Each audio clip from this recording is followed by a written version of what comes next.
ఇక విజయవాడ కృష్ణలంకలో సంచలనం రేపినటువంటి rowdy sheeter Gade Sai Krishna lockup death కేసుకు సంబంధించి ప్రధాన నిందితుడిగా ఆరోపణలు ఎదుర్కొంటున్నటువంటి మాజీ కృష్ణలంక సర్కిల్ ఇన్స్పెక్టర్ నాగరాజుకి ప్రాణహాని ఉందనేటువంటి అంశం చర్చనీయాంశంగా మారింది. ఆయన తనకు ప్రాణహాని ఉందని కోర్టులో చెప్పినట్టు కొన్ని పత్రికలు సైతం రాసినటువంటి పరిస్థితి.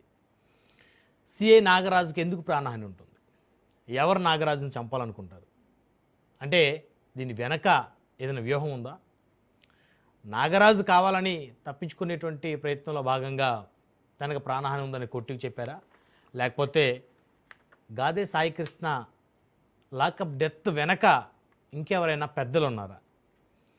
35 రోజుల తర్వాత ఆ లాకప్ డెత్ వ్యవహారం వెలుగులోకి వచ్చినటువంటి పరిస్థితి. అంటే ఒక పోలీస్ స్టేషన్లో లాకప్ డెత్ జరిగి ఆ బాడీని కూడా దహనం చేస్తే నగర కమిషనర్కి తెలియకుండా ఉంటుందా? అంటే రాజధాని కేంద్రమైనటువంటి బెజవాడ మహానగరంలో, అంటే అమరావతి రాజధాని అన్నప్పటికీ కూడా విజయవాడ కేంద్రంగానే ఆంధ్రప్రదేశ్లో ప్రభుత్వ పరిపాలన సాగుతున్న మాట వాస్తవం. మరి అలాంటి నగరంలో ఇంటెలిజెన్స్ వ్యవస్థ పూర్తిగా విఫలం చెందిందా?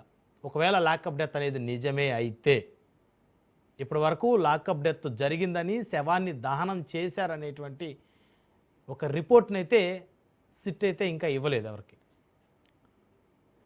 ఆ రిపోర్ట్ ఇస్తే ఖచ్చితంగా మాజీ పోలీస్ అధికారులందరికీ కూడా ఈ కృష్ణలంక పోలీస్ స్టేషన్ సంబంధించి శిక్షలు పడేటువంటి అవకాశం ఉంది. దీని వెనక ఎవరున్నారనేటువంటి అంశం మీద కూడా సిట్ విచారిస్తుంది. ఇంకెవరైనా పెద్ద పెద్ద పోలీస్ ఆఫీసర్లు ఉన్నారా? ఇంత జరిగినా వారికి తెలియకుండా జరిగిందా? తెలిసి జరిగితే మరి వారేమన్నా సిఐని, కృష్ణలంక పోలీస్ స్టేషన్లో ఉన్నటువంటి ఎవరైతే మిగతా పోలీస్ అధికారులు ఉంటారో వారిని కాపాడే ప్రయత్నం ఎవరన్నా చేశారా? ఇలా అనేక అంశాలు గత 2 వారాల నుంచి రాష్ట్ర వ్యాప్తంగా చర్చకు దారితీసినటువంటి పరిస్థితి.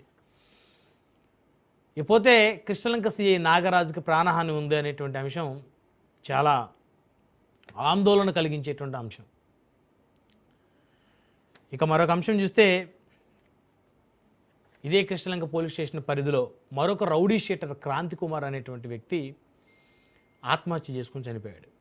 ఆత్మహత్యకు ముందు అతను పెట్టినటువంటి సెల్ఫీ వీడియో, నా చావుకి కృష్ణలంక సిఐ నాగరాజే కారణం, ఆయన వేధింపులు తట్టుకోలేకపోతున్నానని చెప్పేసి ఒక సెల్ఫీ వీడియో రిలీజ్ చేసి మరీ చనిపోయాడు.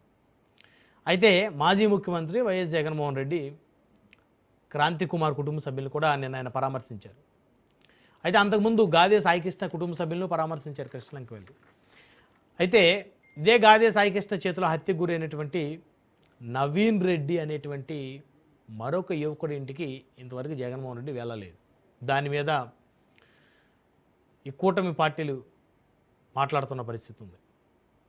అంటే వీళ్ళు రౌడీ షీటర్లుగా ముద్రపడ్డారు. మరి వీళ్ళ చేతిలో చనిపోయిన వాళ్ళ పరిస్థితి ఏంటి?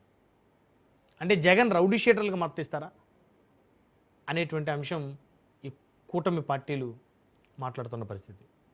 గాదే సాయి కృష్ణ కూడా రౌడీ షీట్ ఉంది ఆయన మీద, నేరాలు చేశాడు ఆయన. మరి అలాంటి పరిస్థితుల్లో గాదే సాయి కృష్ణ నివాసాన్ని మాజీ సీఎం జగన్ వెళ్ళి వారి కుటుంబ సభ్యులను పరామర్శించారు.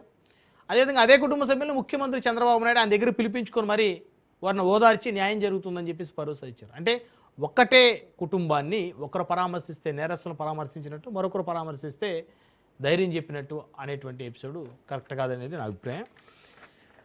ఇక ఆంధ్రప్రదేశ్ రాజధాని అమరావతిపై మరొకసారి చర్చ మొదలైంది. వైకాపా అధినేత మాజీ ముఖ్యమంత్రి రాజధాని ఎపిసోడ్ని మళ్ళీ తెర మీదకు తీసుకొస్తూ ఉన్నారు. ఎందుకంటే రాజధాని మావిగన్ అనేటువంటి, అంటే మచిలీపట్నం, విజయవాడ, గుంటూరు కారిడార్ని ఆయన రాజధానిగా మరి పెట్టాలని ప్రభుత్వాన్ని సూచించారు. తమ ప్రభుత్వం అధికారంలోకి వస్తే మావిగన్నే రాజధాని అనేటువంటి ఒక నినాదాన్ని మాజీ సీఎం మరి ఆయన తెర మీదకు తీసుకొస్తున్న పరిస్థితి కనపడతా ఉంది.